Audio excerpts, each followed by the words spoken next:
The wind at 4,000 feet is cold enough to freeze sweat on your skin before you even feel the fear that produced it.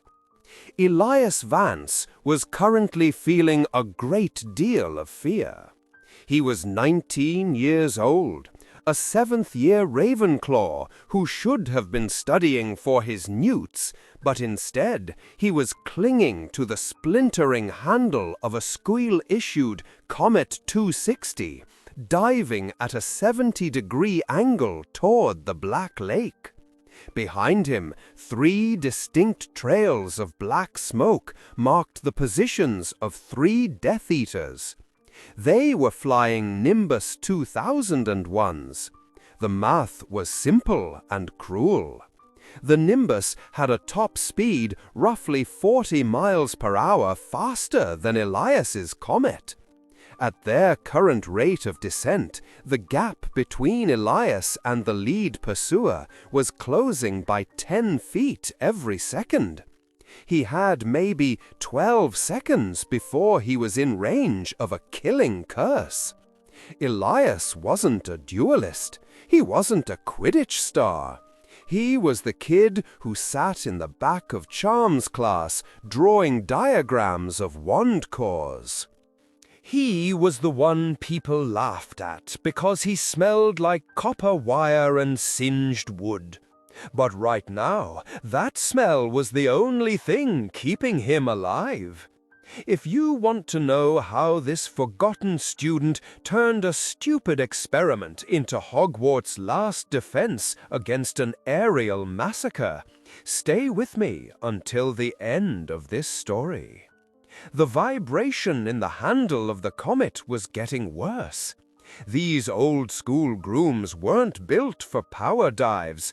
The anti-vibration charms had worn off years ago. Elias could feel the wood groaning under his grip. He glanced back. The lead Death Eater was a blur of black robes and a silver mask, raising a wand. A jet of green light seared the air just past Elias's left ear. The heat of it startled him into a roll, losing him precious altitude. He was leading them away from the astronomy tower, away from the first years huddling under the parapets, but he was running out of sky. He needed to engage the mechanism. His hands were shaking so badly he almost missed the connection point. 6 months ago, the Ravenclaw common room had erupted in laughter when Elias showed them his prototype. It looked like junk. It was a coil of conductive copper wire woven with 3 strands of unicorn hair he had bought from a shady dealer in Nocturne Alley. He had wrapped it around the handle of his broom, spiraling it down to where the user's hands would grip the wood. The idea was theoretical and, according to his head of house, Professor Flitwick, highly volatile. Elias argued that the delay between a wizard's thought, the wand movement, and the broom's response was too long. A split second. In a dogfight, a split second is a lifetime. He wanted to bridge the gap. He wanted to hardwire his magical core directly into the broom's suspension charms. They called it the suicide coil. They said if he channeled too much magic, the broom would explode between his legs. They weren't entirely wrong.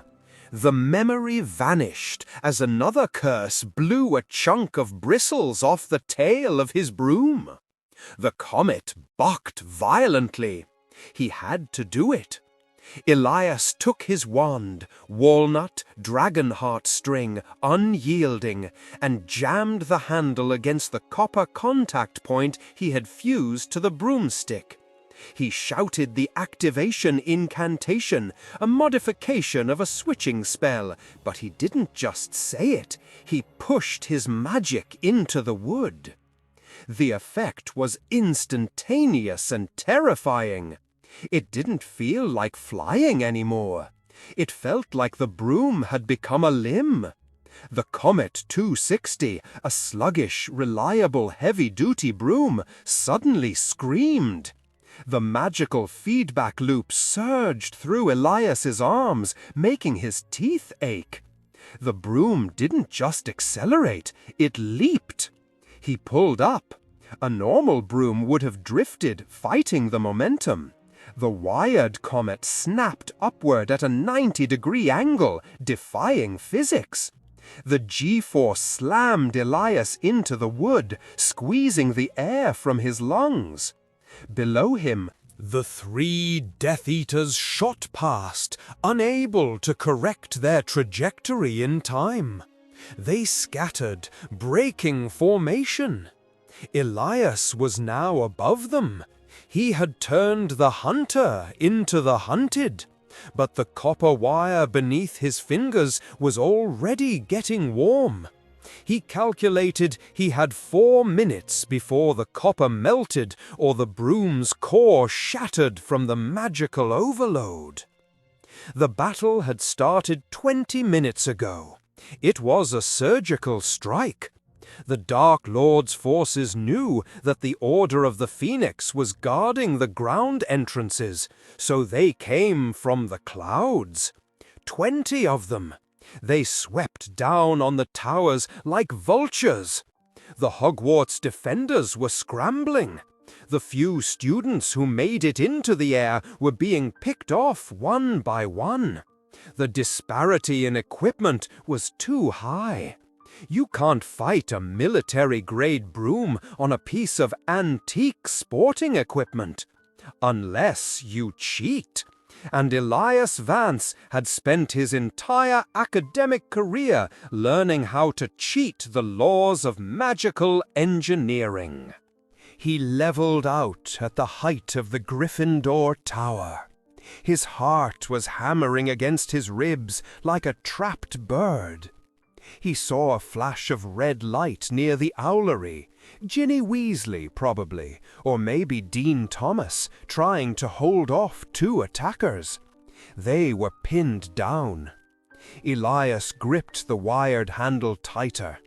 The hum of the broom pitched up to a high whine. He didn't need to shout a spell to move. He just thought about the direction, and the broom obeyed with terrifying violence. He dove again. This time, he wasn't running. He aimed for the gap between the 2 Death Eaters attacking the owlery. They were flying in a tight pincer formation, confident, lazy. They didn't see the streak of old oak and copper dropping from the clouds. Elias didn't cast a stunning spell. He didn't cast a disarming charm. He simply flew. With the wire active, the broom generated a shock wave of displaced air and raw magic. He split the attackers, banking hard to the right at a speed that made his vision grey out. The wake of his passage hit the left Death Eater like a physical blow, sending the man spinning into the stone wall of the tower, 1 down. The second attacker realized something was wrong. He pulled up, his wand tracking Elias. This was the danger. The wire allowed for impossible movement, but it drained Elias's magical core rapidly. He could feel the exhaustion creeping into his fingertips, a cold numbness spreading up his arms. He had 3 minutes left on the wire. The Death Eater fired a blasting curse. Elias didn't dodge. Instead, he channeled a shield charm through the broom itself. This was the part of the theory that had made Flitwick turn pale. Using the broom as a wand, the front of the comet flared with translucent silver light. The curse impacted the bristles and shattered, sending sparks raining down on the courtyard below. The broom shuddered, and Elias heard a crack. The handle was fracturing. If this forgotten legend of Hogwarts is already touching your heart and you'd like to help keep these stories alive, you can support the channel by clicking the thanks button below the video. Every little bit helps me continue bringing you more hidden tales of courage and magic. Elias was breathing hard now, gasping in the thin, smoky air. The copper wire was glowing a dull red. It was burning the leather of his gloves. He could smell the acrid scent of scorching unicorn hair. The remaining Death Eaters in the area had noticed him. The element of surprise was gone. He saw 5 of them break off from the main assault on the Great Hall and turn toward him, 5 against 1. And his broom was disintegrating. He needed a plan. He looked down at the geography of the castle. The suspension bridge. The covered wooden bridge that connected the clock tower courtyard. It was narrow, enclosed, a choke point. But for a flyer, it was suicide. You couldn't fly a broom through there at speed. The pillars were too close. The roof was too low. Unless your broom could think as fast as you could. Elias banked left, leading the squadron of 5 Death Eaters on a chase across the slate roofs. He stayed low, forcing them to slow down to avoid the chimneys and gargoyles. He was herding them. They thought he was panicked, trying to find cover. They fired curse after curse, blowing tiles into dust around him. A cutting hex sliced through the sleeve of his robe, drawing blood, but he didn't flinch. He was in the zone. The wire was singing to him. He could feel the magic of the castle, the ancient wards, the pulse of the battle. He lined himself up with the mouth of the bridge. It looked impossibly small, a dark wooden tunnel. He accelerated. The Death Eaters behind him jeered. They thought he was going to crash. They slowed down, waiting for the impact. Elias hit the entrance of the bridge at 60 miles per hour.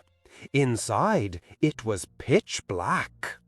He channeled a Lumos charm into the broom tail, blindingly bright, turning his wake into a flare. He wasn't steering with his hands anymore. He was steering with pure intent. Left, right, duck, twist.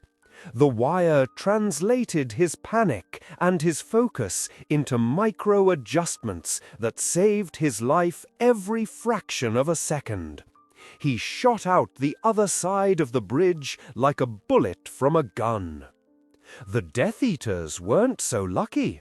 The first 2, blinded by the sudden flare and unable to match the unnatural maneuverability of the wired broom, slammed into the support beams.